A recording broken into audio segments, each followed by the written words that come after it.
Welcome back to the Sober Witch Life podcast. I'm super excited. I think all of you know a couple of weeks ago I opened the podcast up to guests. So I'm so delighted to welcome on our second guest. I looked at the calendar. We are like loaded for the next like month and a half. So excited. Kim, I know we are friends on Facebook, so I kind of get to follow a little bit of your story, but why don't you go ahead and start off and let the audience know a little bit about who you are and like what's your recovery kind of, if you had to synopsis it real quick, somebody said, tell me real quick, what does that look like for you? Yeah. So my name's Kim. I have been walking this path for a long time. I've been an initiated witch for over 20 years in the Gardnerian tradition, also in the Minoan sisterhood. As far as recovery, I have been, gosh, I started drinking when I was 13. Um, did not have, the best home life, and did not have, the best childhood. So, was diagnosed with CPTSD, and just dealt with it as I needed to deal with it. Um, and that was drugs and alcohol. And I dealt with that for many, many, many years. It wasn't till I found out that I was pregnant, that the drugs stopped, but the alcohol did not. I did stop drinking though during my pregnancy, fortunately. But as soon as she was born, I did start drinking again, and I did not stop drinking until it was a year ago after Mother's Day. So it's been pretty messy, but it's been a journey, and I've been surrounded by a lot of really great people, and that have supported me along the way. But uh, alcohol has been my big crutch for a long time. I would imagine a lot of folks that are listening would say the same thing, just because that's, my story has been around my drinking more than my drugging. Though I mentioned, when you go back to 13, and when you look at kind of like starting this path, like what did this, like how would you describe that journey through your addiction? I mean, 13, I know a lot of people don't always realize how early our habits can start. So I'm just curious, like what did that journey through, like how did it shape who you were at 13 years old? Yeah, it didn't shape me well. I also have ADHD, and so I was raised in private schools initially, and my upbringing, I was very privileged, and we had quite a bit of money. But then my family hit hard times, and I was pulled out of private schools and put into public schools, and so. Coming from a private school where, you have teachers who are very focused on you and teachers who know how to deal with kids with ADHD, and then put into a public school system, it was just really challenging. And, especially when you're going through family dynamics and family issues. And I also had previous issue because, when I was 7, unfortunately, I was sexually assaulted by a babysitter. Um, but during that transition, I was really in advanced classes. I had already taken algebra when I was like in 6th grade. I was really on track to do really well. And then once I got put into the public school system, they pulled me back into all these prerequisite classes that I hadn't had. I got thrown into a school system that just really didn't care, about me, and I got bored, and that is not good for a child with ADHD. And I ended up in internal suspension, and I got into a lot of trouble because I couldn't sit still in class. And then I ended up falling in with other kids that were in internal suspension, and then we just started getting high and started drinking. And by the time I got into 9th grade, I completely just started failing every single class. And it's really sad if you look back at my yearbooks, and you see, that seventh grade yearbook, you see teachers just, writing in there, talking about, what a bright future I have and, things of that nature. And then you look at that eighth grade yearbook, and it's talking about getting high and going to parties and, things of that Wow. nature. And then shifting into ninth grade was when I really hit that wall, because I was playing sports and I was really active. And, I dropped off the volleyball team. I, um, started skipping school. Um, and then when I got that report card in ninth grade, it was nothing but F's. And technically, I was still enrolled in school through my junior year, but I never passed my ninth grade. And then I finally just dropped out and You know, started I have partying a more. I have a lot of love right now for that little Kim because that had to have been so tough. I mean, I was raised in, same thing, Hmm. parochial schools, private schools. And I can't even imagine Hmm. what my nervous system would have had to have gone through to have gone from a smaller, like, like an environment that you grew up in. I would imagine you'd gone to school with all of those kids since you were Hmm. younger, and then into something so Yeah. drastically different. I have a lot of love for that little Kim because I would imagine that would have been an absolute shock to your nervous system, an absolute shock to your nervous system. Um, so you're struggling throughout your teenage years, it sounds like, with, addiction, the drinking, the drugging, and we Hmm. look at it, I think a lot of times, adults say it's the rebellious stage.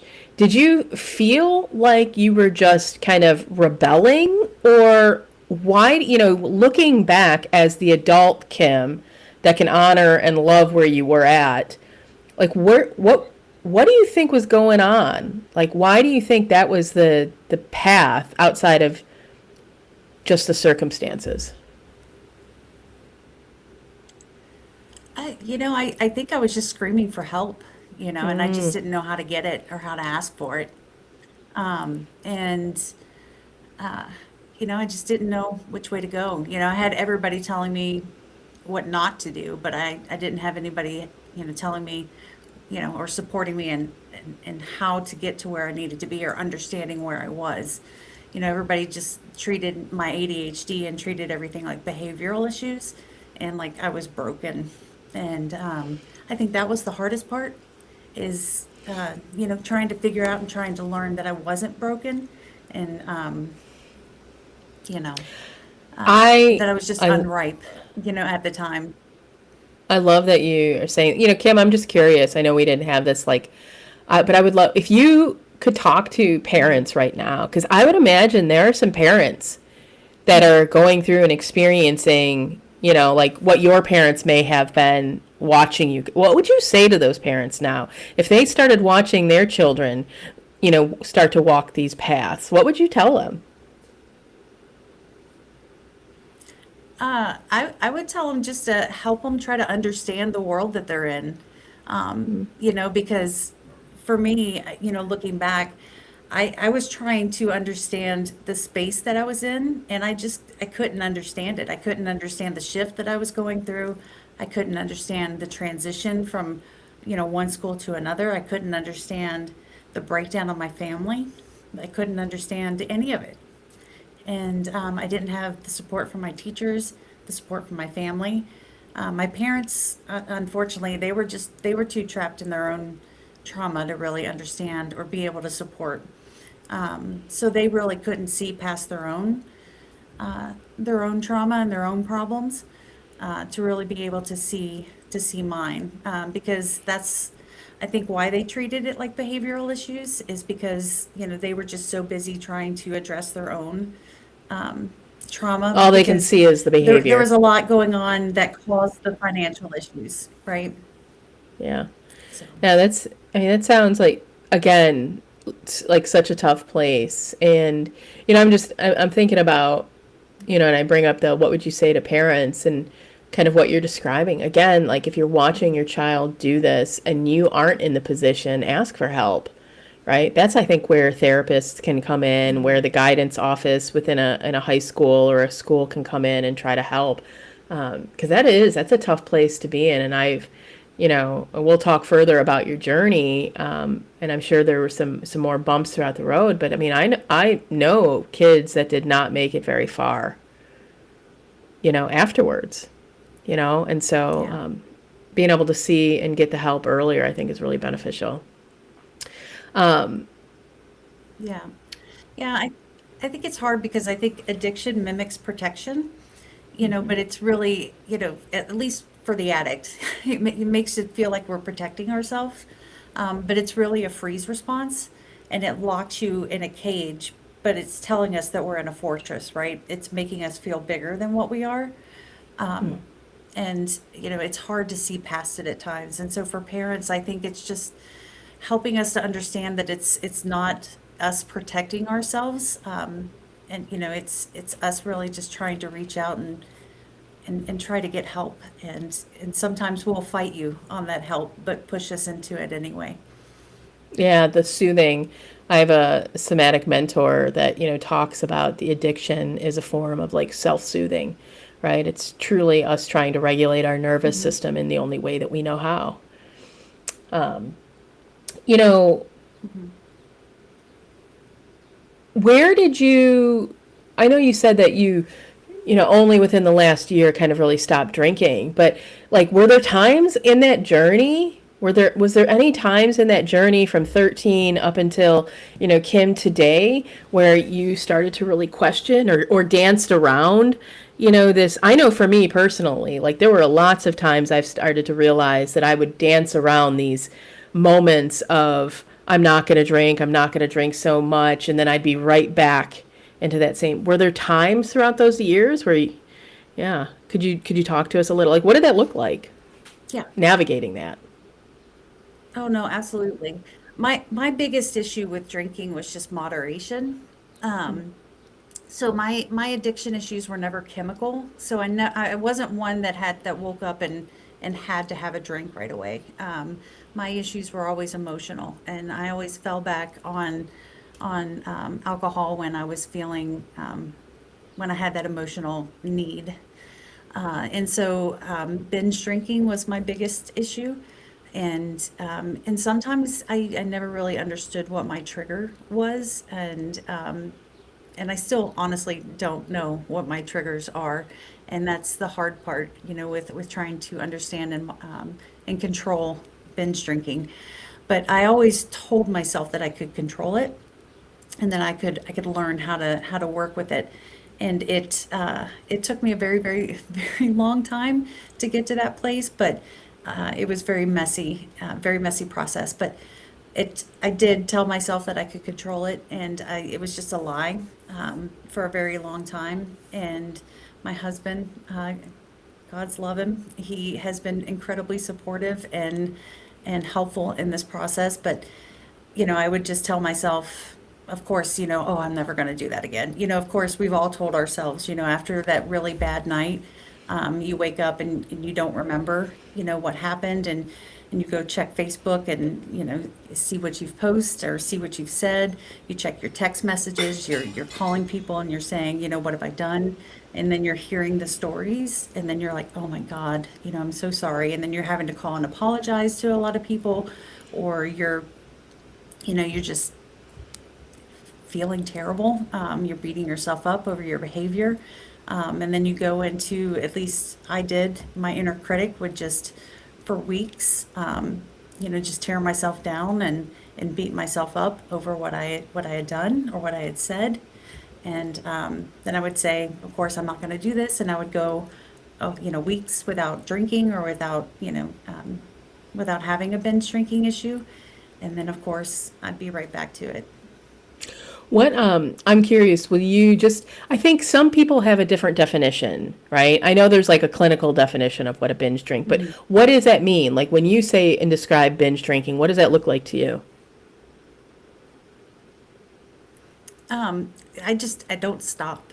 And I don't stop until I can't move. I black out. I don't remember anything that I'm doing. And I drink to a point where it's dangerous, and I get alcohol poisoning and or could end up in the hospital. I forget what the actual like definition, but I think it's more than like 3 to 4 drinks in an evening. I think is what they say is a binge drinker is. And that's the reason why I asked that is because I kind of laugh at that because that was like a normal night for me drinking. If I were to describe my drinking, it was much Three closer to to four drinks? yours. I know. Yes, that's like exactly what they would say is a binge drink now. Yeah. And so my binge drinking, same thing, Kim, was Yeah. if I started at noon, I was drinking until I fell asleep.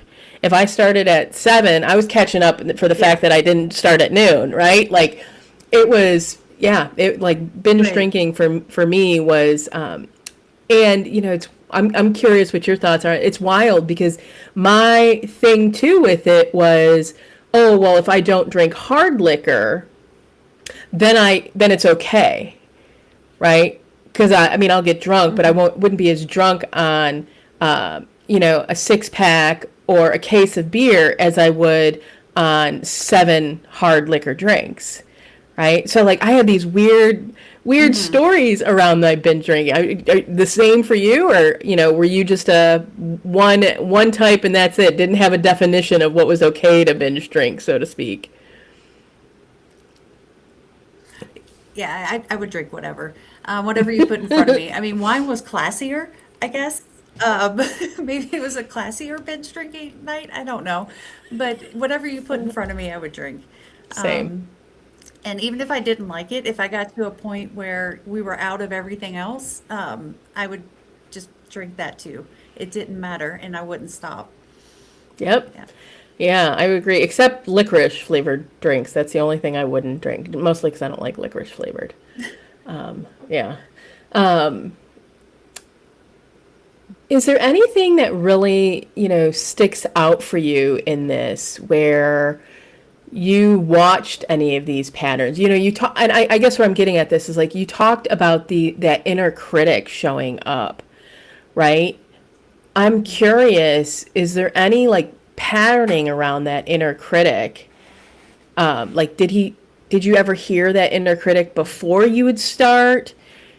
Like how did this kind of evolve? Because I don't know that I would have recognized that inner critic when I was, in the throes of my most Hmm. active drinking days. Yeah. The inner critic showed up afterwards, during the sober moments, and when I would find out my behavior afterwards. And that's when the shame and the guilt and would come in. Is there, and you can go into as much. Well, actually, I'm going to back up. I've got this, other question they keep poking. I I'm curious what the rest of your life looked like, right? So we're talking about the drinking and the binge drinking and the what did the rest look like for me? And I ask this, Kim, because I put on a really good charade. Like everything Hmm. else on the outside, folks would have said, "Oh, she doesn't have a problem," right? There's not an issue. What did the rest of your life look like as were fighting and challenging, like struggling with this binge drinking pattern? Yeah. Ironically, I was able to pull my life, back together. I went back to school. I've got my undergrad degree in business. I've got a successful career. The one thing is, if I only was able to go so far in my career. The one thing I noticed is that anytime I got to a point of getting really successful, I started to get really fearful of being seen. And I started to self-sabotage my own career. And that is one thing that I started to notice as well. And now I actually coach executives and professionals on how to notice how trauma shows up in your professional life, because we as individuals have a hard time separating that sometimes. And, a lot of times in our professional lives, people tell you, leave the personal baggage at the door, and we just can't do that. We're people. And so I work in human resources, but so I do a lot of coaching with executives, and I tell them, let's talk about it. And so I took a class because I worked in HR and community mental health, and I took a class called Trauma Informed Care.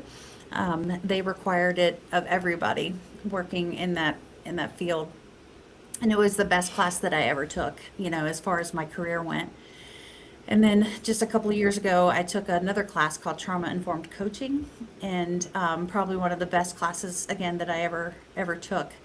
And it really helped me to see, how trauma was showing up in my professional life and how I couldn't get past a certain point in my career because being seen was just so dangerous for me. Because I always wanted to kind of pull myself back into the shadows. And being seen sometimes is dangerous. And for somebody with CPTSD or with anxiety or with depression, really truly being seen for who we are and what we bring to the table is hard. So, Yeah, no, I love that, and it makes me think of I've I've been in leadership roles most of my corporate career, and I've had a couple of folks that I've led that have said that my one-on-one sessions feel like more like time with a therapist than with their boss, and I'm like, well, if we're not taking care of you, then you're not going to be able to take care of us. So, yeah, yeah. you're talking about the CPTSD and trauma. How much do you feel everything that you kind of carried in your life, right? The ADHD, the CPTSD, how much do you think that, contributed or was related to these episodes of binge drinking? That's a great question. I wish I knew the answer, but I'm sure there's a deep connection in there somewhere. With ADHD, I know that we're always looking for that dopamine hit, and alcohol is definitely that. And it gives you that hit of dopamine, and sometimes, at least for me, I know that I have a problem even if I'm just drinking a Coke, that's sitting in front of me. I drink very quickly, and so if alcohol is in front of me, I'm going to do the same. And so I have to be really, really mindful, even, that, that if I had a drink in front of me, that I also had a glass of water in front of me. So, that I switch between the two. But I never really liked doing that. So, because I always wanted the drink. But, Yep. I always tried to discipline myself and be really mindful. But I know that I always wanted that dopamine hit, and so alcohol helped to give me that. Was there, and this goes back to what I said, you can describe as much as you want. Was there a moment where you like knew it was enough, right? Like enough is enough. I'm done with the way things are. I can't, I know, I think you said around Mother's Day last year or the year before, 2024, was it? Like Yeah, how did you come to yeah. this realization? All right. So the year or right before Christmas, well, right after Christmas 2025, I had a really, really bad binge drinking event, and I woke up in the hospital. Mm. Yeah, I don't know exactly what happened, but I took a bottle of Adderall, and yeah, and so So when you say you don't know what happened, it's the whole night in essence is a blur of when you started. mhm, Mm. You yeah, know, I I just want to like sit with that for a second, for the folks that are listening. You know, I feel for you so much on that because I can remember so many times where I never had any intentions to like to do something fucked up, right? Like to like hurt myself. I mean, in reality, that's a form of hurting, hurting ourselves. And it's like going into a almost like a robotic state, right? You describe the trauma response of freeze, right? And when for folks that aren't as familiar, like when you freeze, like there's also a lot of times people can disassociate in that freeze. And so it's almost like I have these memories of being in such an overwhelming state that the only way I my drinking mind told me I could get out of it was by drinking. Right. And it was really tough. So I have a lot of love and compassion for, the Kim that stepped into that, because I can only imagine the amount of pain you must have been in to have walked through that door. Yeah. Um, you know, I've just got this like interesting, kind of like story, and I'm going to let spirit just let me say it. As children, like when we're younger and we drink, it often becomes this I'm trying to have fun and take control over our lives, right? We're trying to do the things, and that rebel nature kind of comes out. But as we get older and older, we end up in this place where the drinking or the drugging or whatever it is, the control becomes the control over the pain, over the suffering, over the mind, right? Like this mental kind of torture that we end up in ourselves. And it's all the same place, right? It's all this form of like control that we're trying to take. And yet we choose to use drugs or alcohol so often, so blindly, not realizing the control that it actually has over us, right? And it does. And I think this is where there's a lot of argument, and I don't know if you have any perspective on this, if you've ever been around a 12-step program, but you'll hear a lot of debate around this powerlessness, in that first step. And that to me is that, right? When we have the drugs or the alcohol that starts to now, be the control where this control where we think we truly have it. I would love to talk. You said you've been practicing, been a practicing witch, that you are initiated into 2 different orders. How has your spirituality throughout the years shifted, changed, or like when it comes to any of this, right? And I'll give you an example. Like when I was in active addiction, I was more of what I've always referred to as this like reactive witch. I would practice when I needed it. It was never a part of my daily life, so to speak. So what has your relationship with your spirituality been, in this journey? Yeah. So one of the things that really came to light for me is like during this journey, I've I've been kind of, I don't know how I want to say this. Like I've always wanted to do for other people, like and like ignore myself. Like if as long as I kept my mind busy, like I didn't have to worry about it so much. It's when my mind got quiet that that this really came to the forefront. And spirituality for me, it was, if I'm being really honest with myself, I wasn't really doing the deeper work that I needed to be doing during this period of time. And I wasn't looking at my spirituality as the inward work that I needed to be looking at it as. And so I started feeling like this deeper presence And as I started digging into it, I realized who was knocking at my door, and it was Carpo. And one of the things that I've realized with doing some research with Carpo is her name in Greek is a verb, and Mm. it's which is active, but it's also, she's the goddess of autumn, right, and of ripening.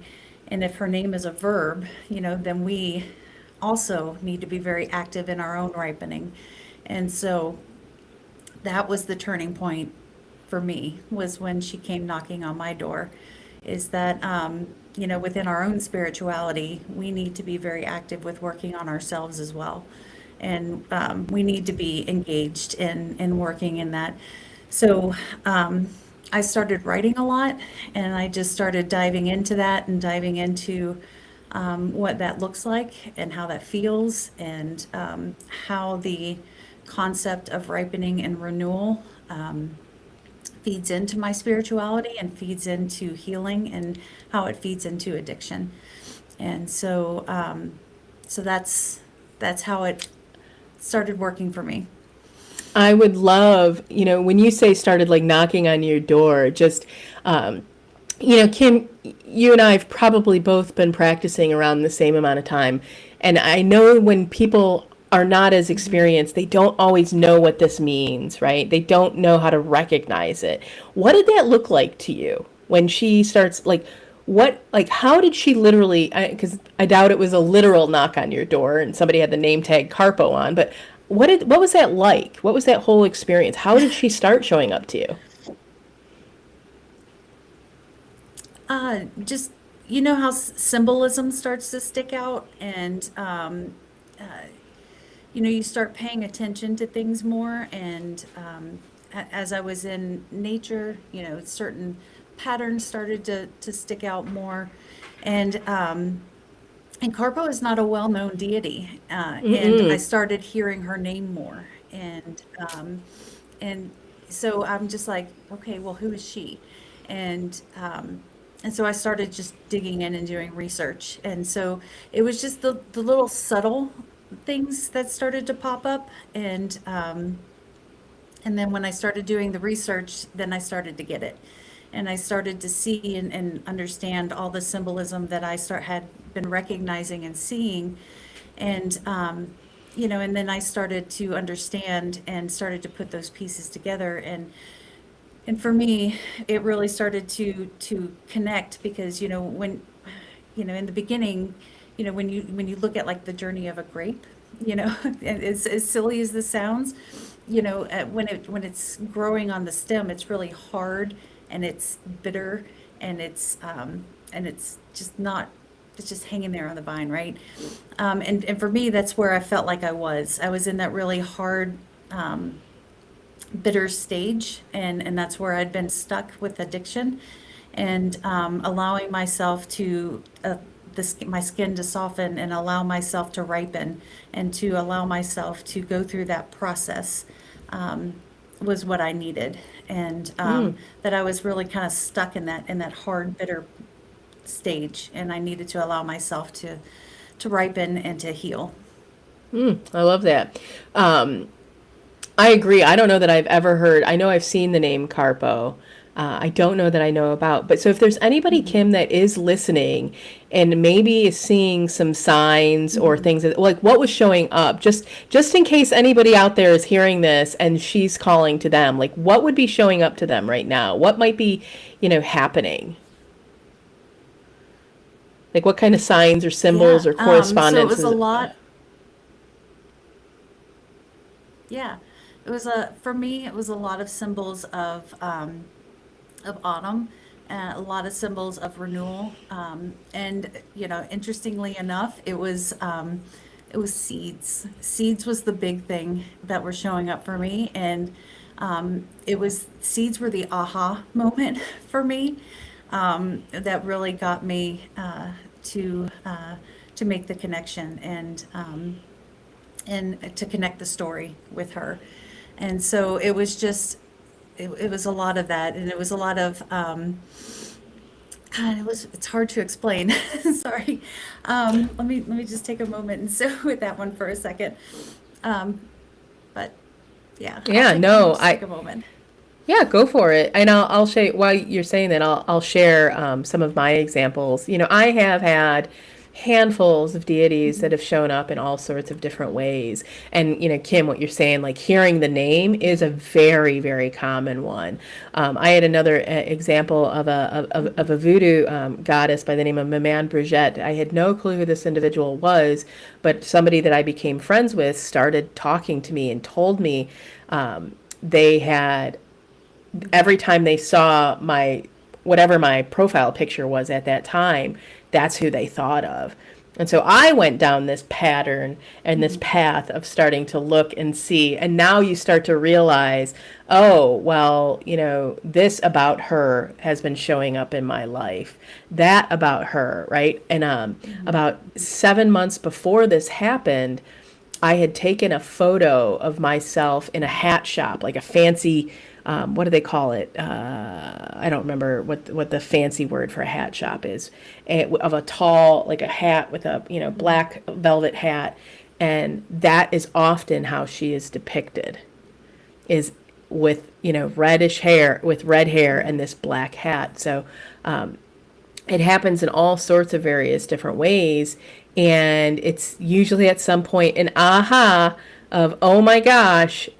And that's where people will go, has I've been watching in Facebook, has Lilith been talking to me, has Hecate been talking to me, has so and so. And it's like, if you are thinking they are, then they are. Yeah, like, Then they probably are. You should yeah, probably reach out. yeah, yeah.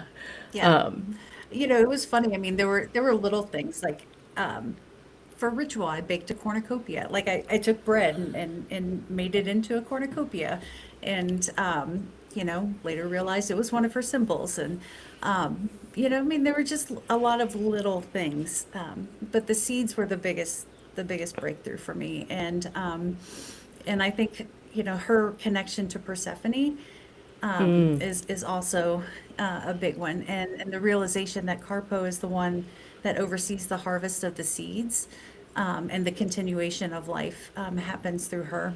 And with for me, having hit that wall and waking up in a hospital, on the verge of not having that continuation of life, and then having that realization that Carpo is the one who oversees the continuation of life. um, that was that moment for me, that aha moment, that that she was the one who was helping me through it. Yeah, no, I love it. I absolutely, I think it's one of my favorite things to hear when people are on their spiritual journeys and they start to make these realizations, because these become very personal relationships. And Mhm.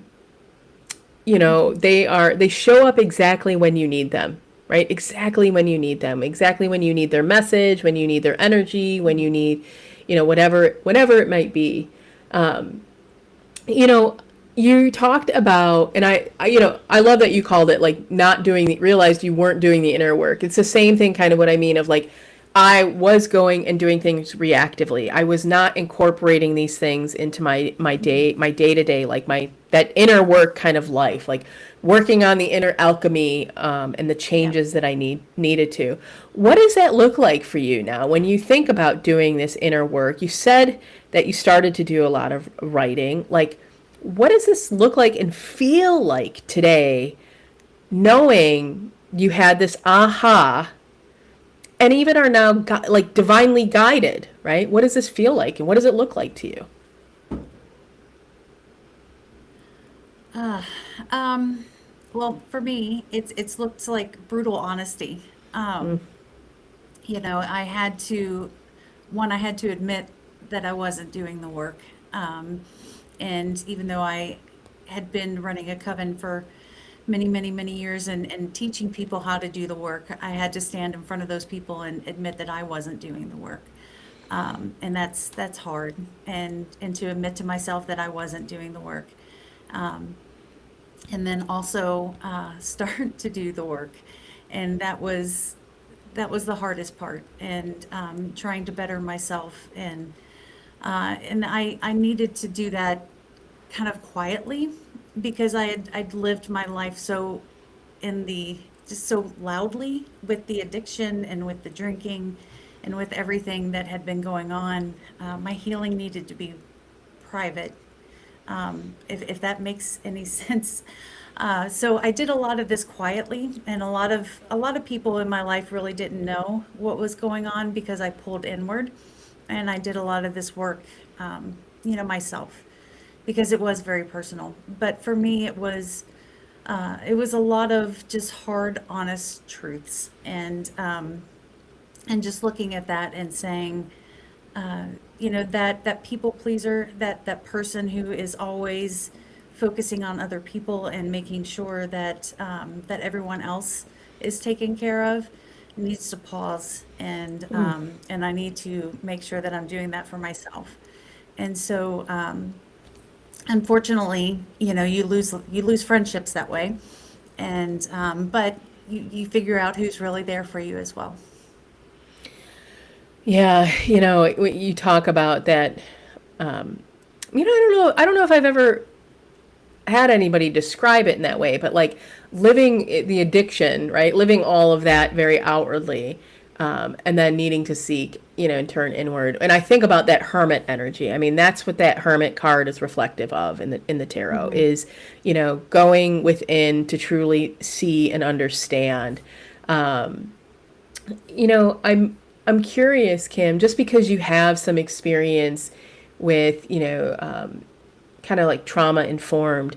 Have there been any times where, and again, you can, go as deep as you want, where the inner reflection has caused you, concern, and I'll share why I'm asking this. Um, I have talked to a handful of folks, obviously in recovery, where they've admitted Mm-hmm. that they start to go so far in that they begin to isolate, which has its own, kind of, challenges. So I'm just curious, as somebody that does, have some experience around trauma informed, like healing and things of that nature, like, have you noticed that? Is it something you have your eyes on? Just your perspective on that. Yeah, no, absolutely. I have to be really mindful of that, because I notice myself doing that. Because I have my comfort zone now, and it's scary to go outside of that, because once you start to feel comfortable, and you start to feel protected, and so, admittedly, I mean, I messaged you. When this happened, I allowed myself to get drunk not too long ago. Fortunately, I didn't take it too far into that binge drinking stage. I did catch myself and stop, but I did have too many drinks one night, and I kind of did dive into that, into the why, but I'm not one to reach out, and I did push myself to reach out, in that moment, and say, hey, I kind of need a little bit of help, and that was awkward and weird for me. But I do find myself isolating myself now a little bit, and not reaching out to people as much. And the reason for that, I feel, is because now I'm in that phase where I don't want to be a bother. I don't want to overstep with people, because I have I overstepped so much previously. And I lived out loud so much before, and I imposed myself on people so much before, that now I don't want to overstep, and I don't want to put my burdens on other people. But I also need to understand that, my close friends do want me to reach out to them, and I understand that, and I respect that. And so I need to get back into that space as well. So there is a double-edged sword to that, because you're right. We do tend to pull, when we pull ourselves inward, we do fall into that trap as well. And I do find myself doing that. I mean, I'm gonna give a shameless plug for anybody that's feeling, and what Kim is kind of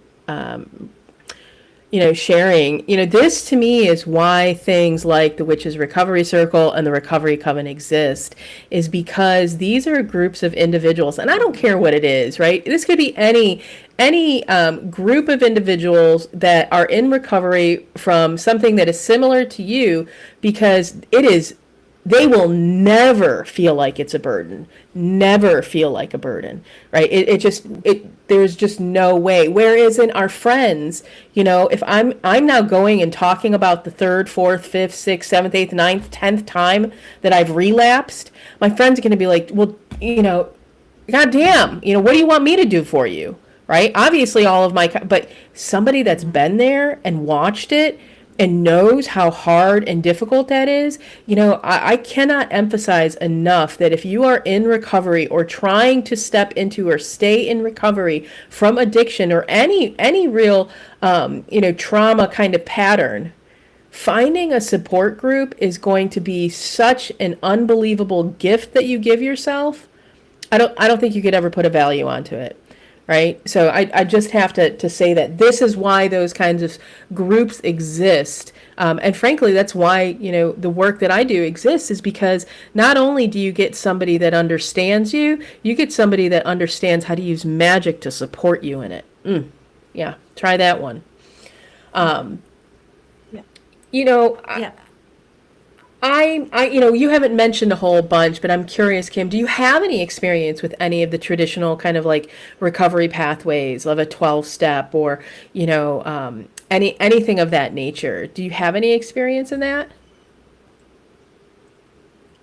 I didn't really go that way because mainstream spaces often require really like a linear language, and they don't really embrace the wild and the shadow and the ancient.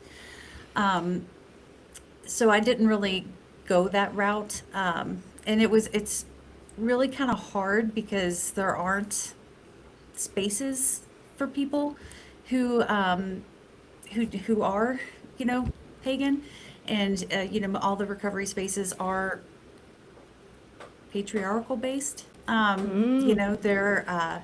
They're not supportive of witches. They're not supportive of pagans, and so it's really hard to get to go into those spaces. At least it was for me. So Yeah. I chose not to, and I think that personally delayed my recovery a bit because it was harder to find a space. Yeah. No, I've heard that story just over and over again, and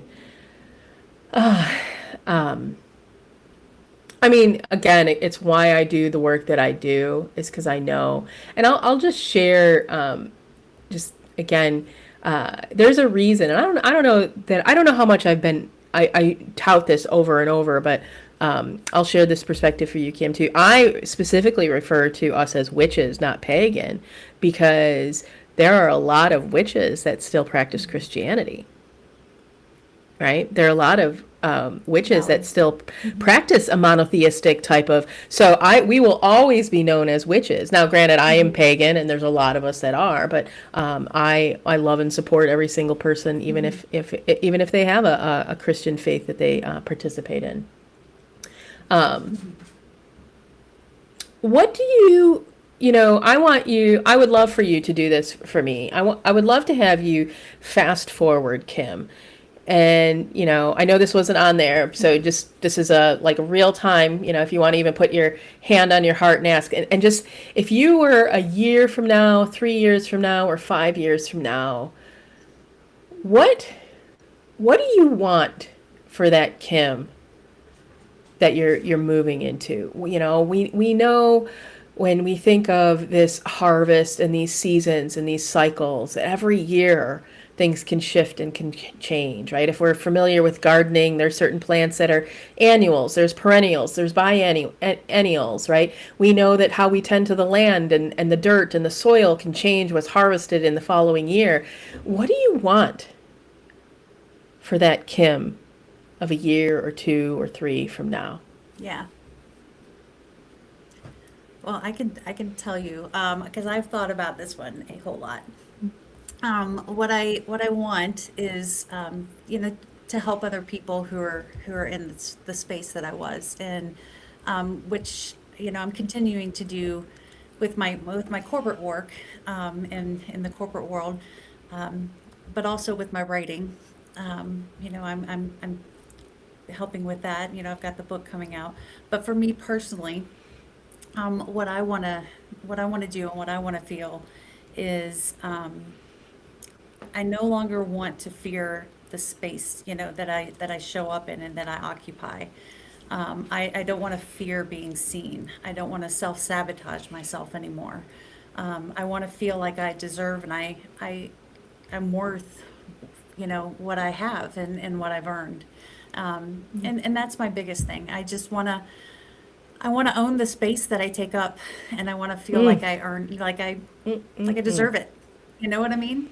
And that's the thing. And that's always been my thing is my fear. And I think that's what's really driven my addiction is just my fear of being truly, truly seen for who I am. So, I love that. And I will say, we say this all the time in circle, and, you are absolutely deserving. You're deserving and worthy of this beautiful life that you are creating. Yeah. Well, Kim, is there anything left? I dropped, if anybody does want to connect with Kim, and you can find her as Kim Gardner on Facebook or Ravens Lenore on Instagram. Is there anything else that you'd like to share with the audience before we get ready to wrap here today? no, I definitely do want to share that I've got the book coming out on Carpo if anybody's interested in learning on her. I'm very, very excited. And it's available for pre-sale now. It'll be it'll be out in November, but it is available for pre-sale now. So I'm very excited about that. That's amazing. Will you get me the link to the pre-sale link, and we'll get it into the descriptions? Yes, Cool. absolutely. Awesome. Well, thank you again, Kim. I love this so much, and I'm so glad that you were able to join us today. Um, I've got a kitty playing over there, distracting me. That being said, I'll just ask Spirit, is there anything that I might be able to leave? I think, again, having guests on, Kim being our second guest here, is just a reminder and, a validation to everyone that is out there that recovery looks different for all of us. Right? The one thing that I hope to highlight, with this podcast is that it looks different for all of us, but the one thing that all of us have in common is our witchy spiritual path. So that being said, Kim, thank you so much for joining us here today. I appreciate it very, very much. Thank For all you. of you that are Yes, for all of you that are listening, much love from both Kim and I to all of you. Until next time, have a beautiful rest of your day.